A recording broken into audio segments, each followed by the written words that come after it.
দীপুদা দীঘাপুরী দার্জিলিং যায়নি এমন বাঙালি খুঁজে পাওয়া কিন্তু খুব দুষ্কর। আমার এই গল্প ভাবনা শুরু করেছিলাম 2 মাস আগে। 29শে মার্চ 2024 গল্প লেখা শুরু করলাম। গল্পের রূপ বাস্তবে রূপান্তরিত করব কয়েকটা পর্বে। এই নতুন গল্পে অনেক অভিজ্ঞতা তোমাদের সঙ্গে শেয়ার করব, তুলে দেবো এই বাস্তবের রূপ 6 ইঞ্চি স্ক্রিনে। তাহলে চলো গল্পের প্রথম পাতাটা শুরু করি। হাই ফ্রেন্ড, সকালে তোমরা কেমন আছো? আমি সুমন, ট্রাভেলার সুমন। তোমাদের সকলকে আরো একটা ট্যুর অ্যান্ড ট্রাভেল ভিডিওতে স্বাগত। দীপুদার ডাকে, দীপুদার কাছে আমি পৌঁছে যাবো আজ সেই দার্জিলিং নবদ্বীপ থেকে এনজিবির উদ্দেশ্যে রওনা দেবো। এখন ঘড়ি কাটার সময় হয়েছে 4:45 আর নবদ্বীপের ট্রেন রয়েছে 13141 শিয়ালদা তিস্তা তোষ্টা এক্সপ্রেস। নবদ্বীপে যার টাইম রয়েছে 5:18-তে। আর আমি এখন নবদ্বীপ থেকে যাত্রা শুরু করবো নবদ্বীপ টু এনজিবির উদ্দেশ্যে। এখন জার্নিটা শুরু করা যাক নবদ্বীপ থেকে। 13141 শিয়ালদা তিস্তা তোষ্টা এক্সপ্রেস ধরে প্রথম পৌঁছাবো এনজিবির উদ্দেশ্যে। এই তিস্তা তোষ্টা এক্সপ্রেস কিন্তু শিয়ালদা থেকে ছেড়ে আসছে দুপুর 3টেয়। নবদ্বীপ থেকে আমি জার্নি করবো 462 কিলোমিটার এনজিবি পর্যন্ত। দুদিনের জন্য নবদ্বীপকে বাই বাই, পৌঁছে যাব উত্তরবঙ্গের এনজিবি শহরে।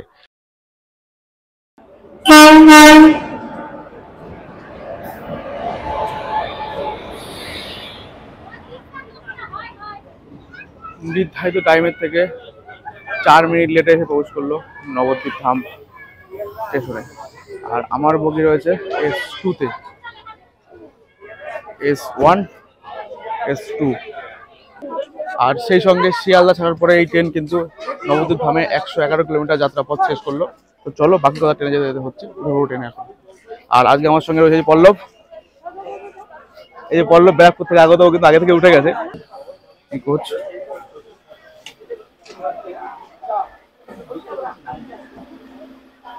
সেকেন্ড ক্লাস সেটিং, এখানে 3টে রয়েছে, এখানে 3টে রয়েছে, আর এদিকে 2টো রয়েছে। আমাদের সিট রয়েছে এই একটা, আর একটা 22 রয়েছে পরে। তো এই সিট অ্যারেঞ্জমেন্ট, পুরো ফ্যান রয়েছে, গরম অসুবিধা কিছু নেই। আর ওখানে চার্জিং সকেট রয়েছে একটা, আর এদিকে একটা চার্জিং সকেট আছে, এবং এখানে লাগেজ হোল্ডার রয়েছে। আর নবদ্বীপে কিন্তু 2 মিনিটের হোল্ডিং রয়েছে এই তিস্তা তোষ্টা এক্সপ্রেসে। কিন্তু কোনো প্যান্টি কার নেই। তোমরা অবশ্যই বাড়ি থেকে কিন্তু খাবার ক্যারি করবে, কারণ তোমরা সকলেই জানো ট্রেনের খাবার কিন্তু খুব একটা ভালো হয় না, বা খাবারের দামও কিন্তু অনেক বেশি। তিস্তা তোষ্টা এক্সপ্রেসের প্রথমে রয়েছে ইঞ্জিন, তারপরে রয়েছে লাগেজ ভ্যান, তারপরে রয়েছে দুটো জেনারেল বগি, তারপর রয়েছে S1 সেকেন্ড ক্লাস স্লিপার থেকে 8টা বগি, তারপর রয়েছে B1 থেকে B4 4টে থার্ড এসি, তারপর রয়েছে AB1 মানে অর্থাৎ হাফ রয়েছে ফার্স্ট এসি আর হাফ রয়েছে সেকেন্ড এসি, তারপর রয়েছে A1 ফার্স্ট এসি, তারপর রয়েছে দুটো জেনারেল বগি, তারপরে লাগেজ বগি। নবদ্বীপ ধাম ছাড়ার পরে পরবর্তী স্টপেজ রয়েছে কিন্তু কাটোয়া জংশন। আর কাটোয়া জংশন থেকে কিন্তু ভাগ হয়ে যাচ্ছে বর্ধমান লাইন, আর ভাগ হয়ে যাচ্ছে আহমেদপুর সাইটিয়া, আর একটা আদিমগঞ্জ, যেটা আমরা জার্নি করছি মেন লাইন। আর আদিমগঞ্জে আমরা চলে যাবো মালদা। আর সেই সঙ্গে শিয়ালদা ছাড়ার পরে কিন্তু 151 কিলোমিটার যাত্রাপথ কিন্তু আমরা এই কাটোয়া জংশন শেষ করলাম। আমাদের ট্রেন এসে দাঁড়িয়েছে 4 নম্বরে, আর ওটা হচ্ছে 3 নম্বর দাঁড়িয়েছে কামাখ্যাপুরি। ওটা কিন্তু সাপ্তাহিক ট্রেন চলে। এটা কাটোয়া ছেড়ে নবদ্বীপ হয়ে হাওড়া হয়ে পৌঁছাবে পুরী। আমরা যা জার্নি করছি আজকে তিস্তা তোষ্টা এক্সপ্রেস, এই ট্রেনটা নয় পিছনে একটা ফ্যাক্ট রয়েছে। এই ট্রেনটা প্রথম চালনা করা হয় হচ্ছে 1 জুলাই 1992-তে। তখন এই ট্রেনটা দুটো রুটে চলতো। মানে এই ট্রেনটা শিয়ালদা থেকে ছেড়ে যেত হচ্ছে রানীনগর জলপাইগুড়ি জংশন অব্দি, এবং ওখান থেকে ট্রেনটা দুভাগ ভাগ হয়ে যেত। একটা যেত হচ্ছে হলদিবাড়ির দিকে, একটা যেত আলিপুরদুয়ারের দিকে। তিস্তার মধ্যে অবস্থিত হচ্ছে হলদিবাড়ির দিকে, তাই একটা ভাগ চলে যেত হলদিবাড়ির দিকে। আর তোষানো যেহেতু আলিপুরদুয়ার দিকে অবস্থিত, তাই একটা ভাগ চলে যেত আলিপুরদুয়ারের দিকে। এবারে 1992 থেকে 2020 সাল অব্দি ট্রেনটা দুটো ভাগে চলতো। এবং তারপরে হচ্ছে এটা 2020 সালে যখন কোভিড এলো, তারপরে এটা হচ্ছে মানে আলিপুরদুয়ারের সার্ভিসটা, হলদিবাড়ির সার্ভিসটা বন্ধ করে দেওয়া হলো। আর শুধু একমাত্র আলিপুরদুয়ার সার্ভিস রাখা হলো। কিন্তু ট্রেনটার নামে ঐতিহ্য ধরে গেছে, তিস্তা তোষ্টা এক্সপ্রেসের নামটা ঐতিহ্যটা ধরে গেছে। তারপর থেকেই এই ট্রেনটা এখন তিস্তা তোষ্টা নামেই পরিচিত। আর কাটোয়া জংশন ছাড়ার পরে কিন্তু রয়েছে সালার, তারপর রয়েছে বাজারশো। আমরা দুটো স্টেশনকে কিন্তু স্কিপ করে পরবর্তী তোমার সঙ্গে কথা হবে খাগড়াঘাট রোড। সেই সঙ্গে 209 কিলোমিটার যাত্রাপথ শেষ করলাম। 10 মিনিট লেটে কিন্তু ট্রেন এসে পৌঁছালো খাগড়াঘাট রোড। আর এখানে কিন্তু রয়েছে 2 মিনিটের হল্ট। আর এই খাগড়াঘাট ছাড়ার পরে কিন্তু তোমাদের সঙ্গে কথা হবে গিয়ে কিন্তু আদিমগঞ্জে এসে দাঁড়ালাম জংশনে। 223 কিলোমিটার যাত্রাপথ কিন্তু এখন শেষ করলাম। আর এখানে কিন্তু 8 মিনিট বিফোরে ঢুকেছে ট্রেন। তো এখানে হল্ডিং রয়েছে 5 মিনিট। তো সুখবর, যারা কৃষ্ণনগরবাসী আছে তাদের কিন্তু কষ্ট করে আর নবদ্বীপে এসে ট্রেন ধরতে হবে না, বা শিয়ালদা বা হাওড়া গিয়ে তোমাদের স্টেশন ধরতে হবে না। তার জন্য কিন্তু নসিপুর ব্রিজ রেডি হয়ে গেছে, আর সেই ব্রিজ কিন্তু এখনো ট্রেন চালু হয়নি, বাট ট্রেনটা কিন্তু এই আদিমগঞ্জে কিন্তু কনভার্ট করবে, মানে কানেক্ট করবে। তাদের জন্য কিন্তু তোমরা কৃষ্ণনগর থেকেও কিন্তু তোমরা স্টেশন ধরতে পারবে, সেই ধরে কিন্তু তোমরা আদিমগঞ্জ আসতে পারবে, আর সেই আদিমগঞ্জ থেকে কিন্তু চলে যেতে পারবে উত্তরবঙ্গে, মালদা ইত্যাদি এভরিথিং জায়গা। 13141 শিয়ালদা এক্সপ্রেসের ম্যাক্সিমাম স্পিড রয়েছে 110 কিলোমিটার/আওয়ার, আর এভারেজ স্পিড রয়েছে 38 কিলোমিটার/আওয়ার। আদিমগঞ্জ ছাড়ার পরে পরবর্তী টপিক রয়েছে কিন্তু জঙ্গিপুর রোড, তারপর রয়েছে নিমতিতা, তারপর রয়েছে ধুলিয়ানগঙ্গা। আর আমরা 3 স্টেশনকে স্কিপ করে পৌঁছাবো নিউ ফারাক্কা জংশন। আর এই ফারাক্কা থেকে কিন্তু বর্ধমান রামপুরহাটের মেল লাইনটা যুক্ত হয়ে যাচ্ছে, আর আমরা আসলাম কাটোয়া আদিমগঞ্জ হয়ে সেই লাইনটাতে। 8 মিনিট লেটে কিন্তু এসে পৌঁছালো নিউ ফারাক্কা জংশন। সেই সঙ্গে শিয়ালদা থেকে 303 কিলোমিটার যাত্রাপথ কিন্তু এখানে শেষ করলাম। আর নিউ ফারাক্কা জংশনে কিন্তু হল্টিং টাইম রয়েছে 5 মিনিট।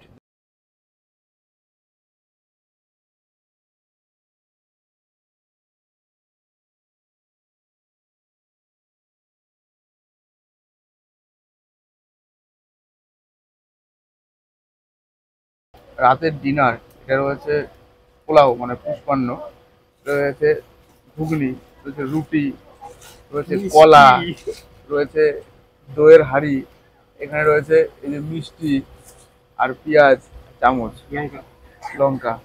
বাড়ি থেকে নিয়ে এসেছি খাবার, আর অবশ্যই ট্রেনে কিন্তু তোমরা খাবার বাড়ি থেকে ক্যারি করবে, কারণ যে ট্রেনে প্যান্টি কার নেই, আর প্যান্টি কার থাকলেও খাবার রেটটা অনেক হাই এবং খাবারের দামটা অনেকটাই বেশি। বাড়ির খাবারের মতো টেস্ট আর মায়ের হাতে রান্না অতুলনীয়, আর স্পেশাল দিন, স্পেশাল ডে, স্পেশাল জিনিস, তো সব কিছু শেয়ার হবে আস্তে আস্তে। চলো আজকে আমরা এই যে ডিনার কমপ্লিট করি। শিয়ালদা ছাড়ার পর একদম অন টাইমে কিন্তু মালদা রাউন্ড এসে পৌঁছালো 13141 তিস্তা তোস্তা এক্সপ্রেস। টাইম রয়েছে কিন্তু 10টা 5-এ ঢোকার, একদম অন টাইমে ঢুকেছে। আর এটার সময় একটা হল্ডিং টাইম হচ্ছে 10 মিনিট। আর মালদায় কিন্তু আমলেচু বিখ্যাত বস, কিন্তু মালদায় এখন আমলেচু পাবো না বস, পাবো কি জানো? মালদার সময় বিক্রি হচ্ছে ভাতের তেল মেরে বিরিয়ানি, মানে তেল দিয়ে মেখে বিরিয়ানি বিক্রি হচ্ছে, সেটাই এখন খেয়ে ঘুমাবো। তো সকলকে গুড নাইট, দেখা হবে কাল সকালে অর্থাৎ মাঝরাতে এনজিবিতে। চলো এখন গুড নাইট, বাই বাই। এখন বাজে 2:19, মানে কিছুটা লেটে কিন্তু ট্রেন ঢুকছে এনজিবি স্টেশনে ফাইনালি। আর সেই সঙ্গে সঙ্গে কিন্তু আমরা নবদ্বীপ থেকে 465 কিলোমিটার যাত্রাপথ কিন্তু এখানে শেষ করব।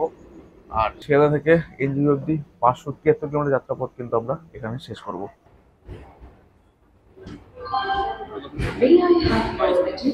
নির্ধারিত টাইমের থেকে 22 মিনিট লেটে আমরা প্রবেশ করলাম নিউ জলপাইগুড়ি জংশনে।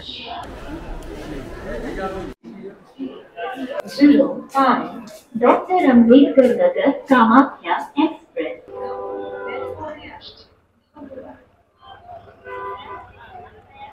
এটা হচ্ছে স্টেশন চত্বরের যে পার্কিং লট, এখানে কিন্তু সমস্ত প্রাইভেট গাড়ি এবং শেয়ার গাড়ি সব পাবে।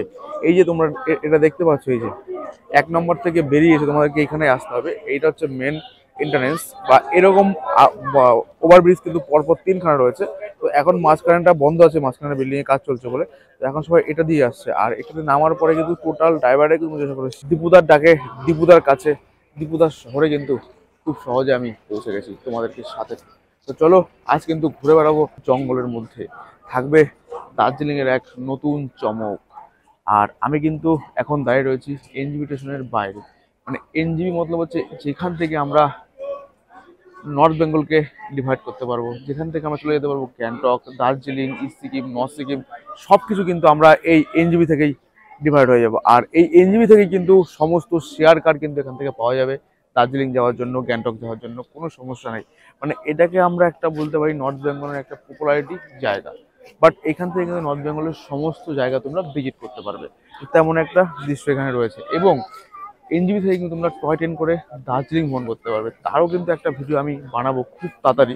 তো আজ আমরা যেহেতু হাসিমারা পর্যন্ত জার্নি করব, তো এখন ঘড়ির কাঁটায় বাজে 2:49। আমরা এখন ওয়েট করবো এনজিবি স্টেশনের বাইরে।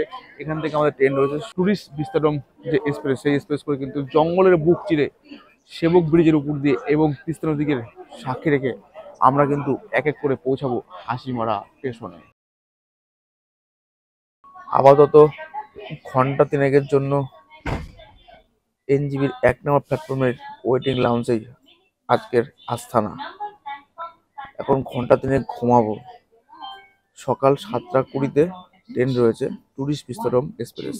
এখন 3 ঘন্টা এখানে রেস্ট নিই, তারপর দেখা হচ্ছে আবার ভিস্তারমে গিয়ে। আর হ্যাঁ, 1 নম্বরে ইনভিটেশনের 1 নম্বর প্ল্যাটফর্মে তোমরা পেয়ে যাবে এই ওয়েটিং লাউঞ্জ।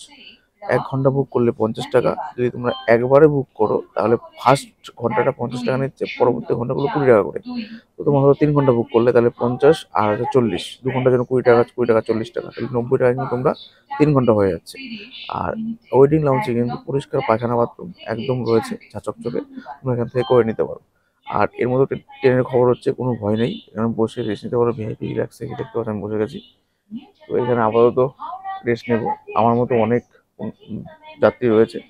আজকের এই ভিডিওটা এই পর্যন্ত। প্রথম পাতার গল্প তোমাদের কেমন লাগলো অবশ্যই কমেন্ট করতে ভুলো না। ভালো লাগলে একটা লাইক আর একটা সাবস্ক্রাইবার। তোমাদের একটা সাবস্ক্রাইবার আমার কাছে একটা ইমপ্রেশন। পরের পর্বে থাকবে নতুন এক অভিজ্ঞতা। টুরিস্ট ভিস্তারম নিয়ে ছুটবো, বন জঙ্গল নদী নালার মধ্যে দিয়ে ছুটে বেড়াবো। সেই অভিজ্ঞতার দ্বিতীয় পাতার গল্প নিয়ে ফিরবো দ্বিতীয় পর্বে। ততক্ষণ তোমরা ভালো থাকো, সাথে থাকো, পাশে থাকো, দেখতে থাকো ট্রাভেল উইথ সুমন। দেখা হচ্ছে পরের পর্বে। টাটা।